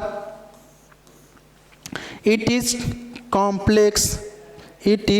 complex network of social relationship, क्या होता है कॉम्प्लेक्स, भाई कोई किसी को नहीं पता ना किसका किससे अच्छा होने लगेगा, किससे अच्छी बातचीत होगी, किससे नहीं होगी अच्छी बातचीत, ये यहाँ पर डिसाइड नहीं किया जा सकता है। एडवांटेज क्या क्या हो सकते हैं इसके, या फिर क्या होते हैं, तो it leads faster spread, fastest spread of information. तो देखो अगर एक नंबर में क्वेश्चन पूछ ले सीयूटी में, फिर वही बात आएगी कि ऐसा कौन सा स्ट्रक्चर है जिसके अंदर इन्फॉर्मेशन बहुत ही फास्ट जाती है। वहाँ पर डिले होता था ना किसमें, फॉर्मल में, लेकिन यहाँ पर क्या है, फास्ट होगा, तेज इन्फॉर्मेशन फैलता है। आपने देखा भी होगा आपके ग्रुप में कोई बातचीत हो जाए, वो आपके कानों में कितनी तेज आती है। स्कूल का टीचर असाइनमेंट दे दिया कि नहीं पता नहीं लग रहा है, ठीक है, वहाँ पे असाइनमेंट कब होने वाला है, बोर्ड्स का कब प्रिपरेशन करने आने वाले हैं, कब रिवीजन होने वाला है, ये आपको नहीं पता लगेगा। लेकिन ग्रुप में कोई बात हो जाए तो आपको बहुत तेज फैल जाती है बात, ठीक है। इट इनहांस जॉब सेटिस्फैक्शन, ये जॉब के सेटिस्फैक्शन बढ़ा देता है। एंड सेंस ऑफ बिलोंगिंगनेस, एक दूसरे से क्या होता है, बिलोंगनेस हो जाता है, एक दूसरे से इकट्ठा हो जाते हैं। आपने कई सारी मूवीज़ भी देखी होंगी, जब कई सारे वर्कर्स एक साथ इकट्ठा हो जाते हैं, किसी वर्कर को कुछ हो जाता है तो वो उन सब के लिए लड़ते हैं, ऐसा करके वहाँ पे चलता है। It provides quick solution to the problem, क्या होता है यहाँ पर, प्रॉब्लम का सॉल्यूशन बहुत तेज, अपने दोस्तों से ले लो सॉल्यूशन बहुत जल्दी। अब किसी प्रिंसिपल के पास चले जाओ लेने सॉल्यूशन, बड़ा मुश्किल से मिलता है, देर से मिलता है। तो थोड़ा सा यहाँ पर क्विक डिसीजन होता है, सॉल्यूशन बहुत ही फास्ट मिल जाता है। इसके डिमेरिट्स क्या हैं, लिमिटेशंस कौन कौन से होते हैं। तो पहला, इनफॉर्मल ऑर्गेनाइजेशन स्प्रेड र्यूमर्स, अफवाह बहुत तेज़ी से फैलती है यहाँ पर, ज़्यादातर यहाँ पर अफवाहें बहुत तेज़ी से फैलती हैं। Sometimes it goes against the interest of the organisation, तो कभी कभी ऐसा हो सकता है कि उसकी वजह से ऑर्गेनाइजेशन के अगेंस्ट में चीज़ें चली जाएं। It resist change in the lays stress on adapting the old technique, तो कभी कभी ये जब ग्रुपिंग हो जाता है तो कुछ अगर नई चीज़ ऑर्गेनाइजेशन या फिर मैनेजमेंट लाना चाहता है तो वो क्या करेंगे, रजिस्ट करेंगे, वो धरने पे बैठ जाएंगे, स्ट्राइक कर देंगे, वो काम पे नहीं आएंगे, या फिर बोलेंगे नहीं हम अगर ये काम करेंगे तो सैलरी बढ़ाना पड़ेगा। तो ये सब काम वहाँ पर होता है। क्यों हो पाएगा, अब अकेले तो कोई नहीं बोलेगा, तो उनका ग्रुप बनेगा, और ये ग्रुप कैसे बना है, उनके social interaction and personal interaction की वजह से बन पाया है। तो सबका इंटरेस्ट सेम है तो सब लोग एक साथ काम करना चाहेंगे, तो कहीं ना कहीं अगेंस्ट हो जाता है। Member of the group may give more priority to the group interest, वो क्या कहते हैं, ग्रुप के इंटरेस्ट को ज़्यादा प्रायोरिटी देते हैं ओवर द ऑर्गेनाइजेशनल ऑब्जेक्टिव। तो ऑर्गेनाइजेशन के ऑब्जेक्टिव पर ना ध्यान देकर के अपने पर्सनल ग्रुप के ऊपर ज़्यादा ध्यान दिया जाता है, ठीक है। Difference between informal and formal, ये चीज़ हमने, ये भी इंपॉर्टेंट है पॉइंट, तो इसको आकर के देख लेते हैं एक एक करके। Meaning, structure well defined authority and responsibility, बेटा ठीक है, रिस्पॉन्सिबिलिटी होगा यहाँ पर, अथॉरिटी एंड रिस्पॉन्सिबिलिटी। तो फॉर्मल में क्या होता है, अथॉरिटी एंड रिस्पॉन्सिबिलिटी बहुत ही वेल डिफाइंड होता है, बहुत ही क्लियर हो रहा होता है। Informal organisation, it refers to network of social relationship, क्या सोशल रिलेशनशिप होता है, इंटरेक्शन ऑफ एम्प्लॉयज होता है, आउट ऑफ इंटरेक्शन होता है। ऑरिजिन कैसे होता है, company rules and policies, company की रूल्स एंड पॉलिसीज। बेटा रूल्स की बात हम लोग पीछे कर चुके हैं, रूल्स का मतलब क्या, what to do and what not to do, and policies का मतलब क्या बोल देते हैं, जनरल स्टेटमेंट होता है जो हमको ये डिसाइड करता है कि क्या करना है, कैसे करना है, वो सब चीज़ें पॉलिसी के अंदर होती थी, ठीक, ये बातें हम लोग कर चुके हैं। Arise result of the social interaction या फिर पर्सनल इंटरेक्शन की वजह से यहाँ पर हो पाया है। अथॉरिटी, तो वर्च्यूज ऑफ पोजीशन, वर्च्यूज का मतलब क्या होता है, वर्च्यूज का मतलब क्या, जो पोजीशन के गुण, पोजीशन की वजह से, ठीक है। इन मैनेजमेंट, भाई प्रिंसिपल कोई है तो वो कोई भी कैसे भी इंसान है, अच्छे हैं बुरे हैं जैसे भी, उनको फॉलो तो करना ही पड़ेगा। टीचर्स हमारे जैसे भी हैं उनको फॉलो करना पड़ेगा स्कूल्स में आपको। Arise out of personal qualities, ये क्वालिटीज़ होती हैं, अपना ग्रुप तुम खुद ही डिसाइड करते हैं ना कि नहीं इन टीचर से पर्सनली बात करना है, इन टीचर से अपनी प्रॉब्लम शेयर करनी है, इन दोस्तों से अपने साथ रहना है, इनके साथ नहीं रहना, ये सब चीज़ें यहाँ पर डिसाइड करें। अडेरेंस टू रूल्स, तो वायलेशन ऑफ रूल्स में लीड टू पेनाल्टीज, अगर फॉर्मल स्ट्रक्चर में रूल्स को तोड़ा जाएगा तो हो सकता है पेनाल्टीज या फिर पनिशमेंट मिल जाए, लेकिन नो पेनाल्टीज एंड पनिशमेंट अपने ग्रुप में नहीं होता। हम लोग बोलते नहीं अरे ये दोस्ती में ऐसा थोड़ी नहीं चलता है यार, दोस्ती तो सब ऐसी ही होती है, लेकिन प्रिंसिपल अगर आप एक दिन स्कूल लेट चले जाओ, फाइल मत जमा करो तो आपके नंबर्स कट जाएंगे, फीस नहीं जमा करो तो आपको रोक दिया जाएगा स्कूल्स में, तो ये सब चीज़ें यहाँ पर हो रही होती हैं। फ्लो ऑफ कम्युनिकेशन, कम्युनिकेशन कैसे फ्लो कर रहा होता है, takes place through the scalar chain. Scalar chain जब कम्युनिकेशन पढ़ेंगे तो वहाँ पर भी होता है। स्केलर चेन का मतलब होता है 1 by 1 स्टेप वाइज। क्या होता है स्केलर चेन का मतलब होता है स्टेप वाइज होता है। जैसे अपने घर में नहीं, आपको प्रिंसिपल के पास में अगर कोई बात पहुंचानी तो पहले अपने क्या करना है, अपने टीचर को बोलना है, टीचर वाइस प्रेसिडेंट को बोलेंगे, फिर वाइस प्रिंसिपल को बोलेंगे, फिर वाइस प्रिंसिपल अपने प्रिंसिपल को बोल देंगे। तो क्या किया, स्टेप वाइज स्टेप जो पोजीशन है उस पोजीशन को तोड़ नहीं सकते हैं, ठीक है। तो वो स्केलर चेन के अंदर आता है। जैसे इसका फॉर्मेट कैसे बनता है, एक इधर मान लो ये, तो ये है, बी है, सी है, डी है और ई है। अगर सी को कोई बात यहाँ पहुँचानी तो पहले इसको बी को, फिर ये ए को, और ए इसको करेगा ऐसे। तो ये स्केलर चेन का पार्ट होता है। Sorry, not through the plan route it take place in any direction. कोई भी प्लान रूट नहीं होता, वो किसी भी डायरेक्शन में चल सकता है। पर्पज क्या होता है, achieve plan objective of organisation. तो ऑर्गेनाइजेशन का जो ऑब्जेक्टिव किया गया है, प्लान किया गया है, उसके लिए बनाया जाता है। दूसरा, ये to satisfied social and cultural needs, fulfil common interest. तो उनका अपना सोशल, कल्चरल, साइकोलॉजिकल, अपना पीस ऑफ माइंड के लिए बनता है। नेचर क्या होता है, तो ये रिजिड होता है और ये फ्लेक्सिबल होता है, ठीक है बेटा। तो ये हमारे पार्ट हो गए इसके बीच में डिफरेंस के। स्ट्रक्चर, स्ट्रक्चर क्या होता है, तो फॉर्मल क्या होता है, वेल डिफाइंड स्ट्रक्चर होता है रिलेशनशिप और टास्क का। यहाँ पर नो क्लियर कट स्ट्रक्चर होता है, वो कॉम्प्लेक्स भी होता है। फ्लो ऑफ अथॉरिटी, तो authority flow from top to bottom, ऊपर से नीचे। ये टॉप लेवल का होता है और ये बॉटम ए और बी मान लो है ना, तो ये ऊपर से नीचे डाउनवर्ड होता है। Authority flow vertically as well as a horizontally. तो जो अथॉरिटी होती है क्या होती है, इनफॉर्मल, वहाँ पर भी क्या होता है, वर्टिकल भी हो सकता है और साथ में क्या हो सकता है, हॉरिजॉन्टल भी हो सकता है। वर्टिकल का मतलब क्या, इस तरीके से भी हो सकता है, हॉरिजॉन्टल का मतलब इस तरीके से। लीडरशिप, तो मैनेजर्स आर लीडर्स। यहाँ पर लीडर कौन होता है, मैनेजर्स होते हैं। और यहाँ पर क्या होता है, लीडर्स में नॉट बी मैनेजर्स।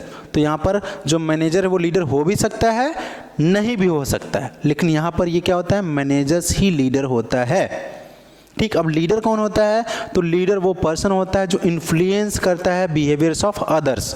तो किसी दूसरे के बिहेवियर को अगर आप इन्फ्लुएंस कर पाते हैं तो आप लीडर है, ठीक है। इसके बाद आता है डेलीगेशन। ये भी एक इंपॉर्टेंट टॉपिक है जहाँ से क्वेश्चन बनते हैं, सीईटी के एग्जाम्स के लिए भी बनते हैं। डेलीगेशन का मतलब होता है ट्रांसफर करना। तो एक तरीके से देखते हैं, डेलीगेशन ऑफ अथॉरिटी मेरली मतलब only means the granting of authority, granting मतलब देना, प्रोवाइड करना, ठीक है, to subordinates to operate within prescribed limit. तो अब क्या, ग्रांटिंग मतलब होता है प्रोवाइड करना। तो जैसे आपके फादर ने बोल दिया कि तुम इस काम को, जैसे आप लोग अभी तो नहीं बोलेंगे, जैसे आप 20 साल के हो जाओगे, 25 साल के हो जाओगे, थोड़े बड़े हो जाओगे, समझदार हो जाएंगे हम लोग, तो हमारे गार्जियन बोलेंगे ना कि तुम चले जाओ, इस काम को मेरी जगह पर तुम परफॉर्म कर देना, ये माना जाएगा कि तुमने डिसीजन लिया है, तो मतलब मैंने लिया है, ठीक है। तो क्या करना, ये जानबूझकर क्या करना, अपने सबऑर्डिनेट्स को, जो सुपीरियर होता है, उनको ये अथॉरिटी प्रोवाइड करता है एक एक्सटेंट तक, एक लिमिट तक कि ऐसा काम करो, तो उसी को क्या बोलते हैं, डेलीगेशन, ठीक है। Delegation refers to the downward transfer. क्या होता है, ये देखो डाउनवर्ड होता है, एक नंबर में पूछ ले, या फिर ये कैसे पूछ ले कि भाई डेलीगेशन क्या है, तो ये डाउनवर्ड होता है of authority from superior to subordinates employees. It is prerequisite to the efficient functioning of an organisation because it enables a managers to use her or his time on high priority activities. तो ये क्या बोलने की कोशिश कर रहे हैं, देखो अब ऐसा कोई काम, जैसे अपने घर में ही देख लेते हैं हम लोग कि कुछ ऐसे काम हैं जो हम लोग भी कर सकते हैं, तो क्या वो फादर का करना जरूरी, जैसे मार्केटिंग, वो तो हम लोग कर सकते हैं ना, मार्केटिंग कर सकते हैं। तो अगर फादर ने बोल दिया कि हमको मार्केटिंग कर दो, तो घर के और जो इम्पोर्टेंट काम है वो कौन कर लेंगे, फादर परफॉर्म कर लेंगे कि नहीं। तो उनका दिमाग किस पे काम हो जाएगा, जो इंपॉर्टेंट चीज़ें उन पे दिमाग जाएगा उनका, उन पे वो काम करेंगे। तो यही चीज़ बोला कि भाई अगर हमने अथॉरिटी मिलती है, अगर डेलीगेशन हो जाता है, तो जो कोर एक्टिविटीज़ हैं, जो इंपॉर्टेंट एक्टिविटीज़ है, उस पर कॉन्सेंट्रेट कर पाते हैं मैनेजर्स या फिर जो सुपीरियर्स होते हैं, और जो ऐसी एक्टिविटीज़ हैं वो उस पर कोई भी काम कर लेगा तो वो ट्रांसफ़र हो जाती हैं। Importance of delegation is that it helps in effective management, employees development, motivation, growth and coordination. तो हेल्प क्या कर रहा है, इफेक्टिव मैनेजमेंट के लिए, मैनेजमेंट इफेक्टिव हो जाता है। क्यों हो गया? अभी बताया ना कि जो कोर एक्टिविटीज़ है अगर मैनेजमेंट के मेन आदमी करेंगे, सुपीरियर करेगा, तो वो अच्छे से परफॉर्म कर पाएगा, उसको हैंडल कर पाएगा, तो मैनेजमेंट इफेक्टिव हो जाएगा। एम्प्लॉयज़ डेवलपमेंट, अब जिस पर्सन को काम दिया गया, जिस एम्प्लॉय को पावर दी गई काम करने की, उसको रिस्पॉन्सिबिलिटी दी गई, तो क्या उसका डेवलपमेंट नहीं हो रहा है? वो काम करेगा, उसको सीखेगा, तो डेवलपमेंट हो जाएगा। मोटिवेशन, अगर उसको काम दिया गया तो मोटिवेट करेगा, नहीं नहीं मुझे भी इंपॉर्टेंस दी जाती है, मुझे इंपॉर्टेंस मिलता है, मेरे ऑर्गेनाइजेशन मुझे समझा जाता है, मेरी बातों को रखा जाता है, मेरी बातों को ध्यान दिया जाता है, तो अंदर से इनकरेज फील करेगा, मोटिवेटेड फील करेगा। ग्रोथ एंड कोऑर्डिनेशन, वो क्या करेगा? फिर सुपीरियर सबऑर्डिनेट में अच्छा कोऑर्डिनेशन में बैठ जाएगा और दोनों का ग्रोथ होगा, साथ में ऑर्गेनाइजेशन का भी ग्रोथ हो जाएगा। ठीक है, इतनी बातें क्लियर हैं? ठीक है, आइए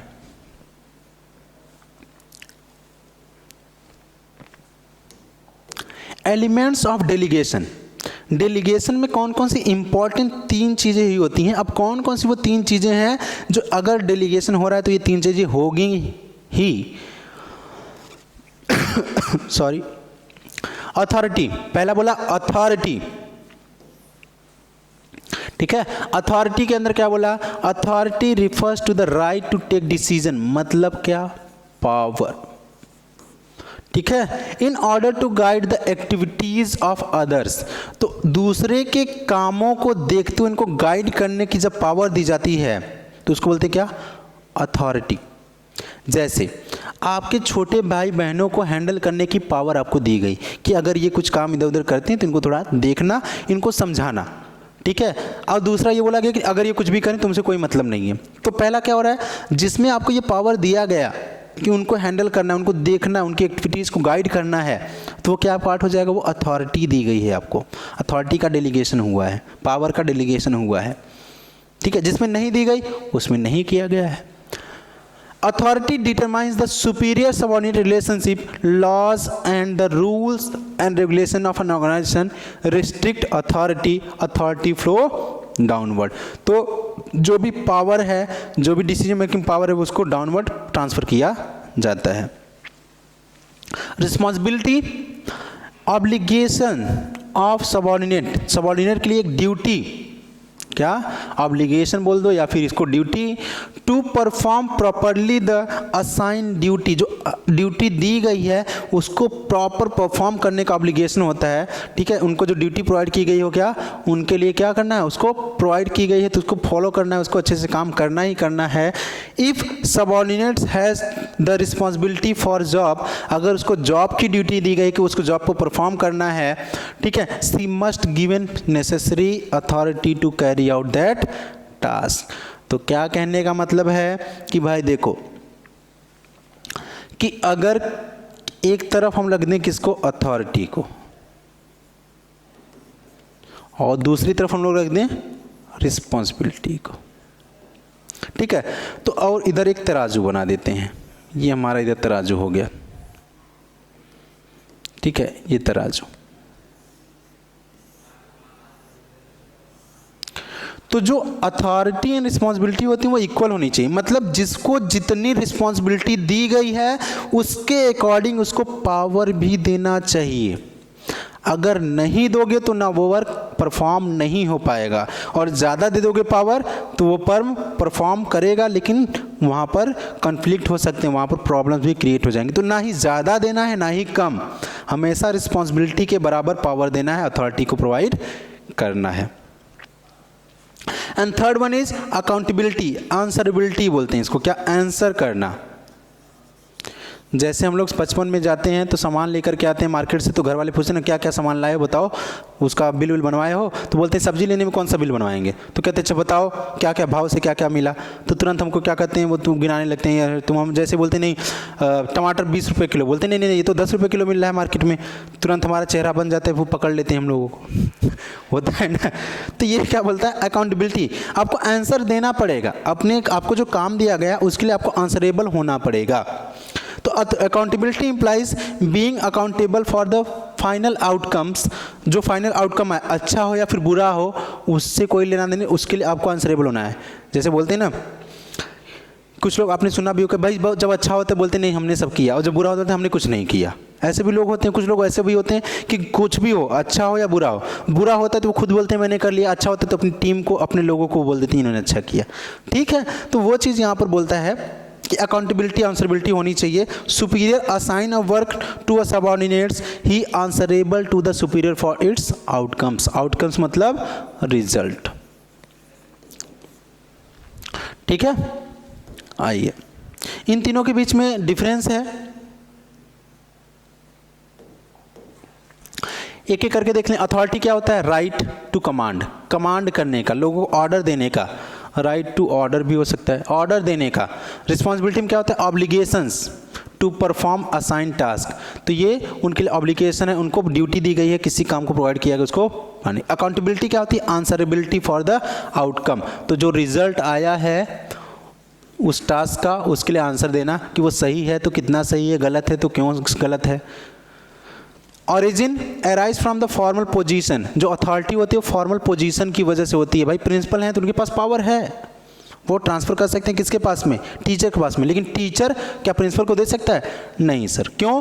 क्योंकि अकॉर्डिंग टू द अथॉरिटी, जो अकॉर्डिंग टू द क्या है, फॉर्मल स्ट्रक्चर पोजीशन की वजह से ऐसा हो रहा है। जो रिस्पॉन्सिबिलिटी होती है डेलीगेट अथॉरिटी, जब ये अथॉरिटी डेलीगेट की जाती है, दी जाती है उनको, तभी तो रिस्पॉन्सिबिलिटी हो जाएगी ना, तो ये अथॉरिटी की वजह से होता है। और ये क्या होता है?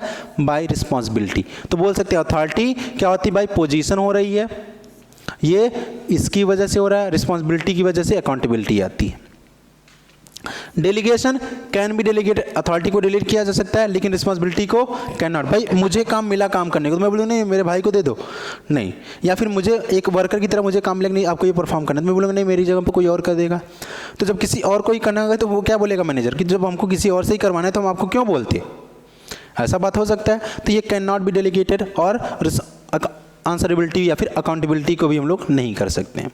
फ्लो डाउनवर्ड होता है, रिस्पॉन्सिबिलिटी अपवर्ड होता है, एंड अकाउंटेबिलिटी अपवर्ड। ये एक इंपॉर्टेंट टॉपिक है जहां से क्वेश्चन आने के चांसेस हैं, सीयूटी वगैरह में भी क्वेश्चन आते हैं।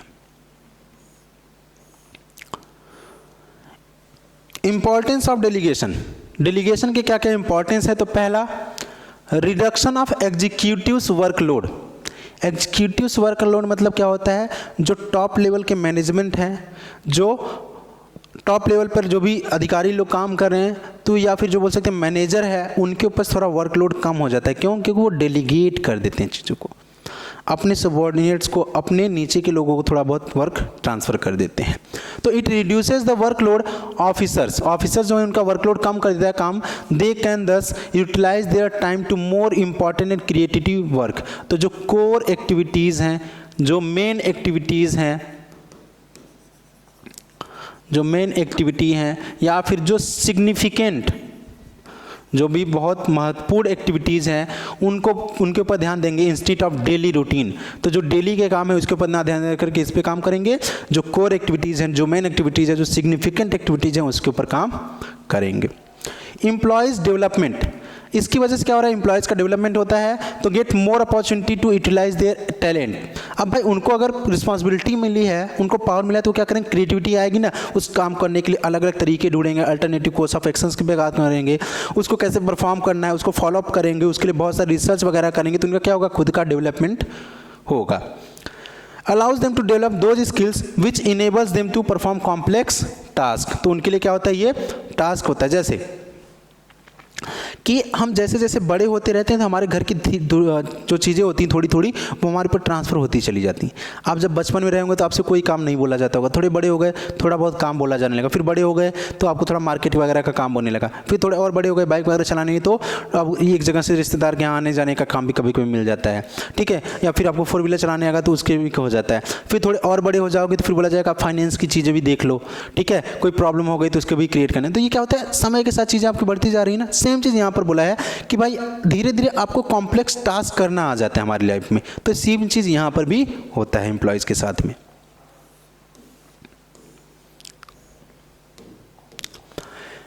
Employees development, quick and better decision are possible। कैसे? Subordinates are granted sufficient authority। हमने बताया था ना कि जितनी रिस्पॉन्सिबिलिटी उसके इक्वल अथॉरिटी भी होनी चाहिए। So they need to go to the superior for taking decision concerning the routine matters. तो क्या करते हैं यहाँ पर, क्विक होता है। क्यों? क्योंकि उनके पास प्रॉपर पावर होती है डिसीजन लेने की। तो अगर कोई भी मैटर वहाँ पर जनरेट होता है तो उसको तुरंत ही सॉल्व कर लेते हैं। High moral of the subordinate sorry, subordinate क्या होता है, वो अपने आप को प्राउड फील करता है, अपने आप को इंकरेज कर लेता है, अपने आप को ज़्यादा मोटिवेटेड फील कर रहा होता है। तो because of delegation of authority to the subordinate they get an opportunity to display their efficiency and capacity. कभी कभी आपने सुना है ना कि एक कहावत भी है कि अगर मेरी काबिलियत को सही से ना पहचाना जाए तो मुझे बुरा लगता है, ऐसा कुछ करके भी है। तो अब किसी इंसान को उसके कैपेसिटी, उसकी काबिलियत के हिसाब से उसको काम तो मिलना चाहिए। तो वो कैसे उस प्रतिभा को दिखा पाएगा जब तक उसको अपॉर्चुनिटी ही नहीं मिलेगी। तो अपॉर्चुनिटी मिलेगी कैसे? By delegation. Better coordination, the elements of delegation. तो कौन कौन सी? Authority, responsibility and accountability helps to define the powers. देखो अथॉरिटी क्या डिसाइड करता है? ये पावर। रिस्पॉन्सिबिलिटी क्या करता है? Sir duties. एंड आंसर कौन होता है? अकाउंटेबिलिटी। ठीक है। To relate various job positions which results in developing and maintaining effective coordination. तो कोऑर्डिनेशन को इफेक्टिव करने के लिए सारी चीजें काम आती हैं। डिसेंट्रलाइजेशन, अगर अब क्या होता है? Centralization and decentralization. डिसेंट्रलाइजेशन का मतलब क्या होता है? refers to systematic effort to delegate to the lowest level all authority except the one which can be exercised at the central point। तो जब क्या करना, अपनी अथॉरिटी को, अभी तो यहां पर जब देखो डेलीगेशन एंड डिसेंट्रलाइजेशन दोनों वर्ड, यहां पर भी क्या हो रहा है, अपनी अथॉरिटीज को दूसरों के बीच में दिया जा रहा है। लेकिन क्या होता है, यहां पर जनरली पर्सन होता है, एक पर्सन जो सुपीरियर है वो अपने एक सबऑर्डिनेट को देता है, बी को। यहां पर क्या होता है, लोअर लेवल पे काम हो रहा है। अब यहां पर ए क्या करेगा, बहुत सारे लोगों में दे रहा है, बी में भी सी डी ई एफ। तो क्या कह सकते हैं, डेलीगेशन में क्या होता है, किसी एक पार्टिकुलर पर्सन को होता है या फिर एक छोटे से बहुत छोटे से ग्रुप में हो सकता है। डिसेंट्रलाइजेशन का मतलब पूरे बड़े लेवल पे ट्रांसफर किया जाता है। ठीक है, वो सेम चीज यहां पर हो जाएगी।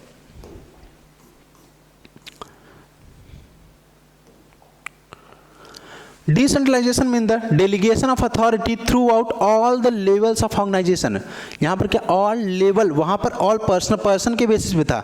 एक पर्सन जो सुपीरियर था उसने सबऑर्डिनेट को दिया था, तो एक इंडिविजुअल की बात की जा रही है। यहाँ पर पूरे लेवल पे बात की जा रही है, टॉप वाला, मिडिल, लोअर सबको दे रहा है। This empowers lower levels to take decision regarding the problems faced by them without having go to the upper levels। तो जो लोअर लेवल पे काम कर रहे हैं उनको ये पावर मिलता है कि वो डिसीजन ले सकें। In another word, decision making authority is given to all the employees at all level depending on their each job on their handling.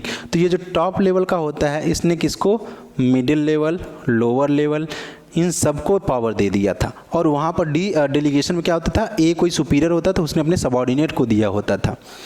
ठीक, an organisation is centralised when decision making authority is retain by the top. ये तो decentralisation का मतलब हो गया। Centralisation का मतलब क्या होता है, ये भी वर्ड होता है। सेंट्रलाइजेशन मतलब होता है क्या, जब all the decision making powers are retain by the top level of management. ये देखो ये वर्ड वहीं पर है कि एन ऑर्गेनाइजेशन इज सेंट्रलाइज्ड, या फिर सेंट्रलाइजेशन क्या होता है, तो decision making authority is retain by the top level management. तो उसको बोलते हैं क्या, सेंट्रलाइजेशन, या फिर उसको सेंट्रलाइज्ड ऑर्गेनाइजेशन के नाम से जानते हैं।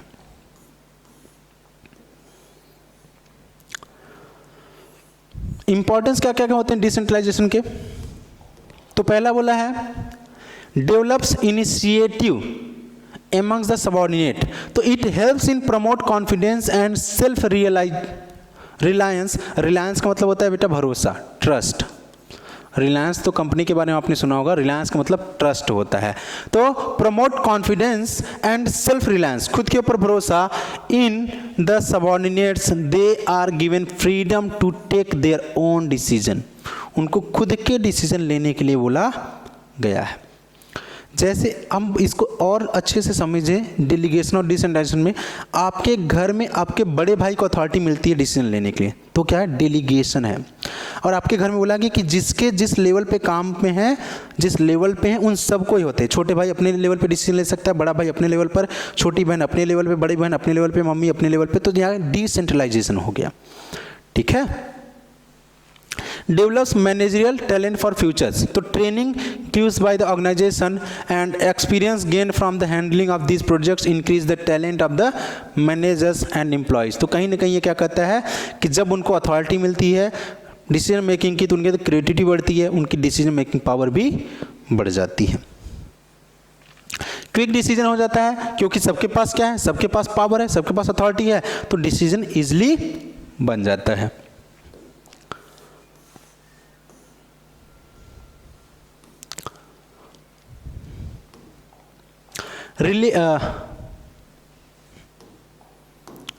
Relieves to the top management. तो by delegation of work, the daily managerial jobs are assigned to the subordinates, which leaves enough time with the superior to look into priority areas. वही बात जो पुरानी है कि जब ऐसा काम करेंगे तो वो अपनी मेन एक्टिविटीज़ पर ध्यान दे पाएंगे। Facilitates growth. तो it allows the department heads, employees to perform in their best possible manners, considering all the aspect of their department, which in turn increase the productivity, efficiency and facilitates growth. तो अगर हमने सारी power उनको दे दी है तो वो अपने maximum efficiency पे काम करेंगे। अगर वो मैक्सिमम एफिशिएंसी पे काम करेंगे तो उसकी वजह से क्या होगा, ग्रोथ आएगा, बेटर कंट्रोल हो जाएगा। कैसे, evaluation of performance is possible at each level. तो हर लेवल पर इवैल्यूएशन होता चला जाएगा, विच results in complete control over all the other activities. तो जिसकी वजह से सबके ऊपर कंप्लीट कंट्रोल आ जाएगा। इसके बाद आता है डिफरेंस।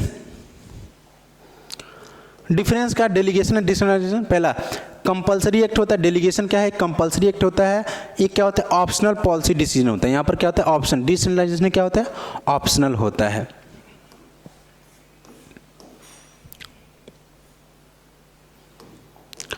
Freedom of action. तो अब ये क्या था हमारा बेटा,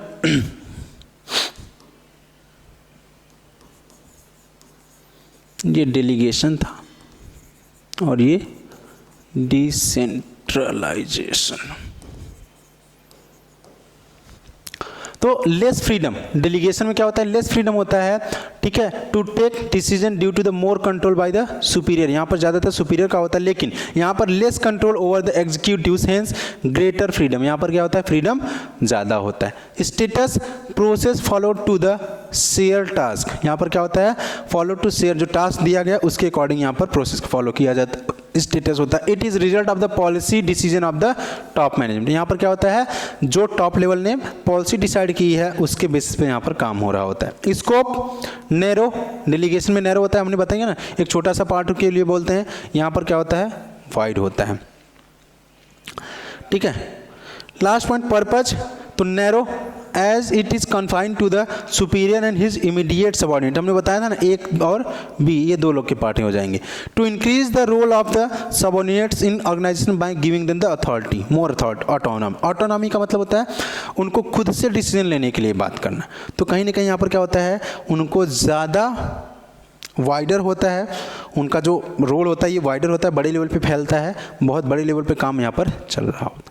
ठीक है, तो यहाँ पे हमारा क्या होता है, चैप्टर नंबर ऑर्गेनाइजिंग। ठीक है, तो हमारा ऑर्गेनाइजिंग जो चैप्टर है वो यहाँ पर होता है कंप्लीट। ठीक है, यहाँ पर होता है कंप्लीट। तो उम्मीद करते हैं आप लोगों को चीज़ समझ में आई है। ऐसे ही हम लोग लगातार एक एक करके चीज़ों को सीखते रहेंगे, देखते रहेंगे, समझते रहेंगे और आपको भी समझाते रहेंगे। Thank you.